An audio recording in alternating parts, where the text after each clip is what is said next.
Well, I've got traction tires are brewing on that thing.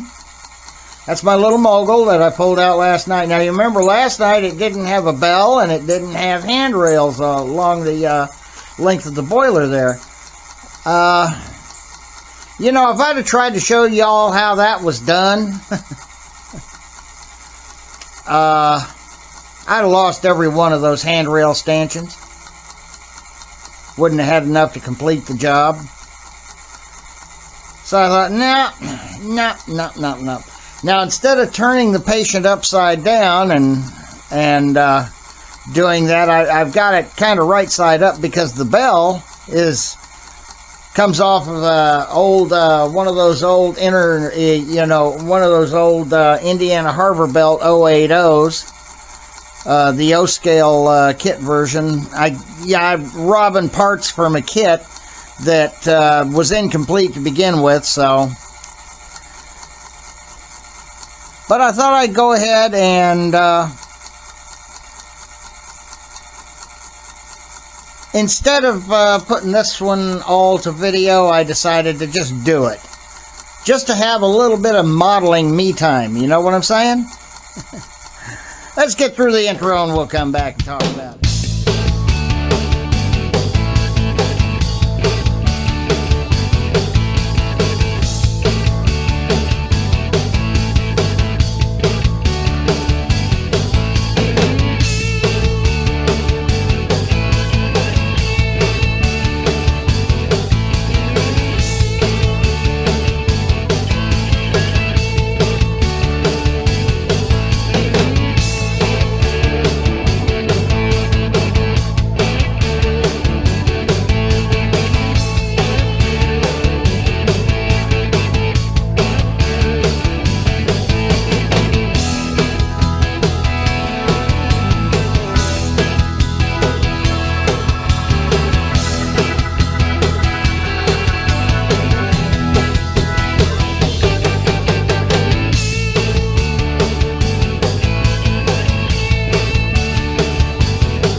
Well, I've got my mogul going, as you can see.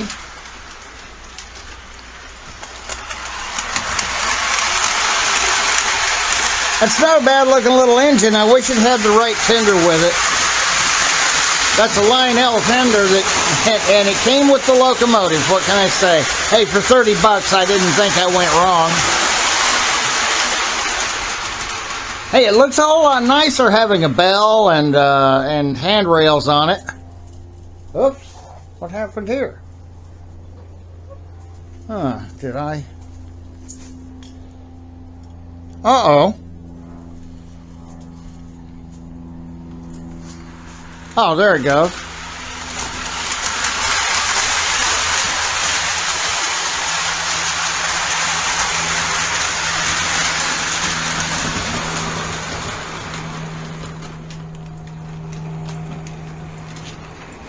It is a smooth little runner.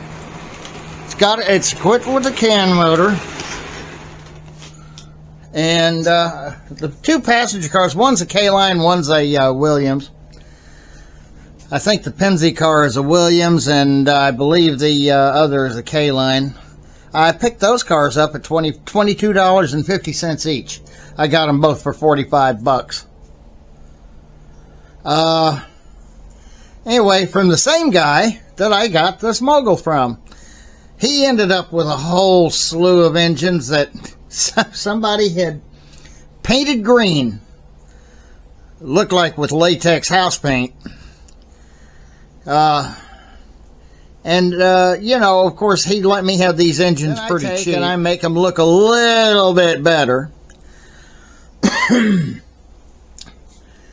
It's still, I want to take and lop off that fake blob of a coupler on the front there and put a Monarch up there or something. You know, something that looks more like a real coupler. I had gotten the handrail stanchions out of the old IHB kit I had laying around here that had missing parts in it already, so figured, okay, might as well have a few more missing parts and, you know, have another locomotive on the road looking right. And then the bell came from the same engine, so I figured, of course, somehow I got that all wonky there, didn't I? Yeah. It's being held on by E6000, so I doubt seriously I could pull it off without doing any damage to the bell. But, hey, it's a hillbilly engine anyway. That's a hillbilly excursion train. So, my plans for that, yeah, like I said, I want to lop off the front coupler there. That's got that, you know, that Rail King Lionel Scout type coupler on the front. You know, that's... Even though it looks a little better than what Lionel ever did back in the 50s. And then I want to put an engine crew in it. It's got somewhat of an interior in the cab. I want to take and maybe detail paint that a little bit. And it'll take and make things look a little better in there, especially once you get an engine crew in it. Do I have big plans for this engine to make it a mainline operator or anything? It's just a fun little engine that I've got that I, you know, run around. It doesn't look anything like the really cheap. I mean, this was probably a really cheap engine back in its day. I ran into a guy at the last show over there at the fairgrounds last month, actually. He had one of these with the proper tender in pristine condition. He had completely stripped it and repainted it into a New York Central unit, and it really looked good. I mean, this guy did a nice job on it and everything, and he was wanting $100 for it. Man, I looked through my wallet to see if I could find an extra $100. Yeah, I didn't really have it. Dang. But I sure wanted to get it. It was that beautifully done. I just thought I'd keep it around and again use it with these two coaches here as an excursion type engine, and just run an excursion train once in a while, and just enjoy running that excursion train once in a while. It gives me you know, I don't have to worry about trying to get all the F units together to pull a passenger train or anything like that. I've got a little passenger train here, and it's a good looking one, and you know, the cars are cool heavyweight cars. Like I said, I got those cars at $22.50 a piece. He sold me the two of them for 45 bucks. He was just looking to get rid of them. He was looking for 25 bucks a piece. Well, he didn't feel like I was getting a deal. You know what I mean? I know it's got a working headlight in there somewhere. I need to pull the drive mechanism apart from it to find out what happened to it, because it's in there somewhere. It worked when I first got it, and I know it probably still works. I just can't see it in the dark. or I can't, I just can't see it as it's running because it's probably not right up there behind the lens. Like I said, when I bought this whole engine was just absolutely slathered in green, almost looked like latex house paint. And it looked like the guy was trying to paint a whole fleet of locomotives, southern green. Well, that don't cut it either. So I took and I stripped the paint off of the body shell, or the boiler shell. And that's when I noticed, hey, the handrails are missing. Well, something I probably should have noticed when I bought it, but, like I said, I only paid like $30 for it. Not, while that's more than what some would have paid for it, that's still not a bad deal for that little mogul. Like I said, it came with that Lionel tender. And why it came with a Lionel tender, I don't know. Anyway, the electronics are out of it. It's running on a bridge rectifier. That's what it's had, or a diode of some kind, which is what it's had since long before I ever got it. And I painted it back in black once I got all the paint stripped off of the boiler shell. And paint the wheels and stuff too.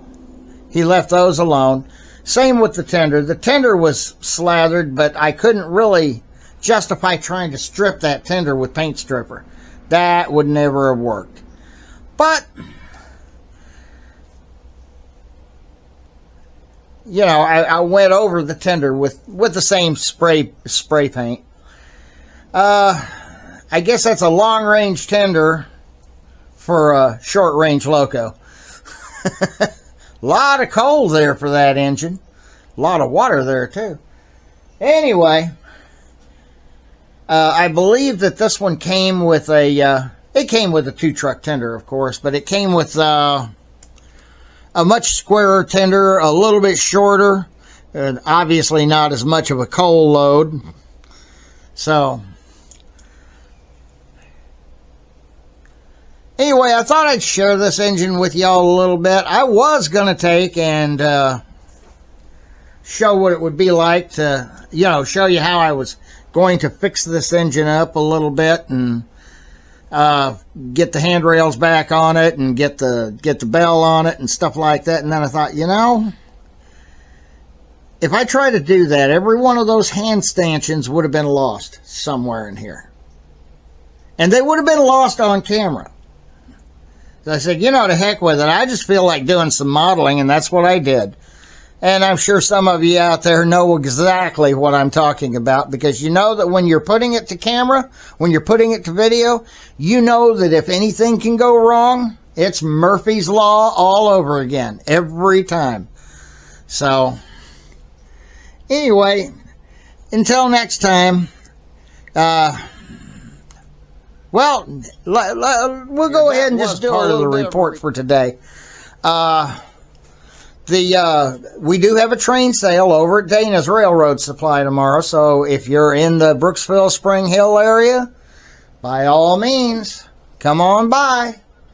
Especially if you're an HO&N, because we got plenty of that there too. So, and I could stand to sell off a lot of HO rolling stock.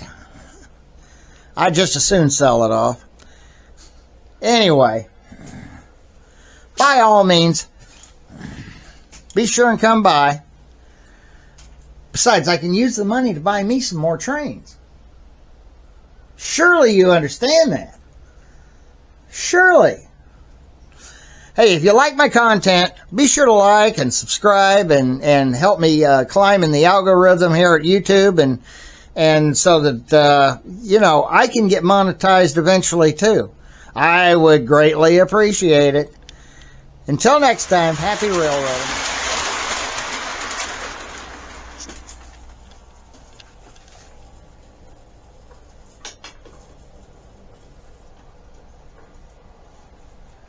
Dang nation.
Now to recap the week, what all did I get done this week? Well, I started the week working on the P. Ballantine and Sons reefer cars. We managed to get those weathered beautifully, but we also managed to get those running. I had changed the couplers out on each and every car. Once I got past that first car, the rest were easy and just literally worked out like a charm. It didn't take me more than just a few minutes. Of course, if I didn't try to do everything on camera, you know, I wouldn't have lost so many coupler springs, which are still down here on the floor somewhere. But we got those weathered up. Then we did the hopper cars. And, of course, there were more hoppers than this done, but I've got these other hoppers sitting down here under the table. I had to get all the freight cars off to put the excursion train on the line there, on the main line. I did manage to get this here junky flat car, and it's a work in progress at the moment. I did manage to get it to where it's it's operational now. The couplers are matching up properly and things of that nature. That was the car that was given to me. It was dropped and badly damaged somehow. It absolutely destroyed one truck, and the other truck didn't.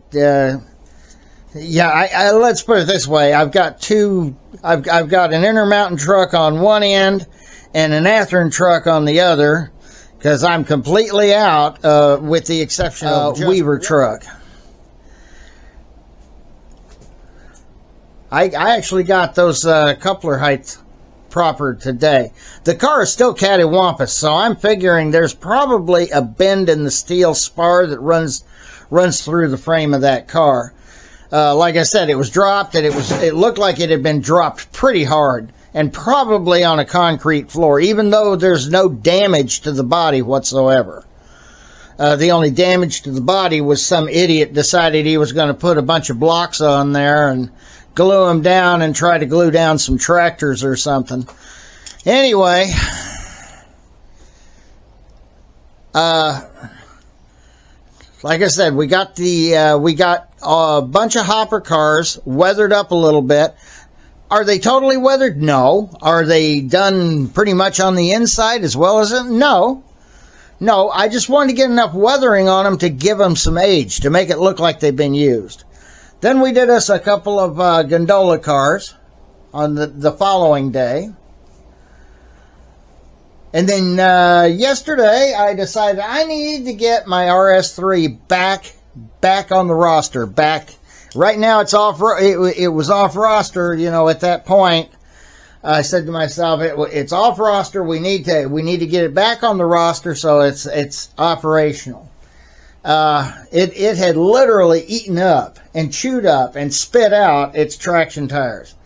So we changed all that yesterday by putting some liquid traction tires on it from a company called Bullfrog Snot. I can have another name for it, but yeah, there's probably ladies watching and children. There could be children watching. But we got that done, and it's working fine now.